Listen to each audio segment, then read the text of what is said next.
김건희 특검이 통일교 의혹 사건을 경찰로 넘기면서 뇌물죄와 정치자금법 위반 2개 혐의를 모두 적시한 것으로 YTN 추적 결과 확인됐습니다.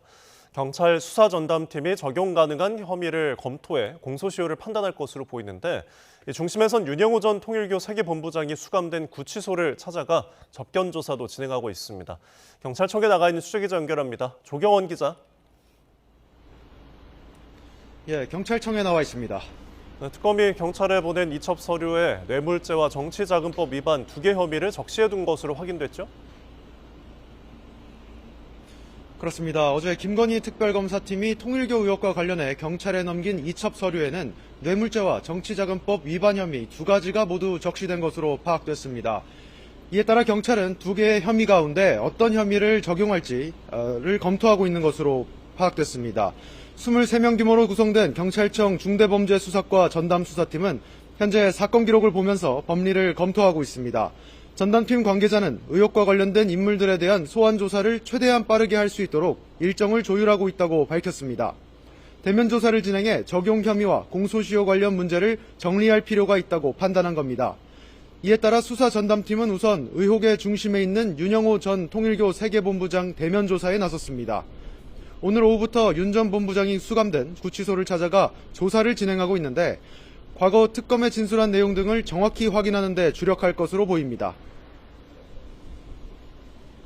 어떤 혐의를 적용하는지가 중요한 건 공소시효 때문인 거죠?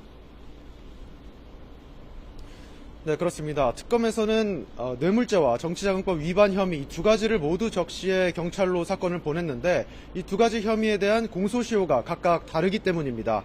우선 전재수 장관의 경우 윤영호 전 본부장이 금품을 전달했다고 주장하는 시점은 지난 2018년으로 알려졌습니다.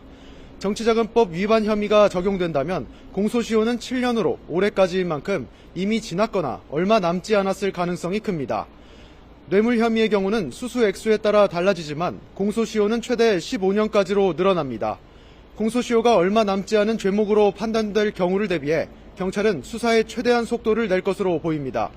관계자들을 소환 조사하면서 최대한 빨리 공소시효 문제를 판단할 것으로 보입니다. 끝으로 금품 수수 의혹이 있는 여야 인사들과 관련된 내용 짚어주시죠.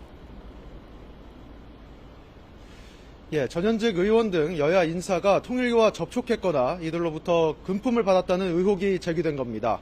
의혹을 부인하며 사의를 밝힌 전재수 해양수산부 장관은 현금 4천만 원과 명품 시계 2점을 전달받았다는 의혹을 받고 있습니다. 임종성 전 더불어민주당 의원도 통일교가 건넨 현금 수천만 원을 받았다는 의혹이 제기됐고 야권에서는 김교환 전 미래통합당 의원이 비슷한 의혹을 받습니다. 이외에도 통일교와 접촉했다는 의혹이 제기된 정치권 인사로는 정동영 통일부 장관, 이종석 국가정보원장, 정진상 전 민주당 정무조정실장, 나경원 국민의힘 의원이 거론됩니다. 당사자 대부분이 통일교 연루 의혹을 부인하는 가운데 경찰 전담수사팀의 수사 결과가 주목됩니다. 지금까지 경찰청에서 YTN 조경원입니다.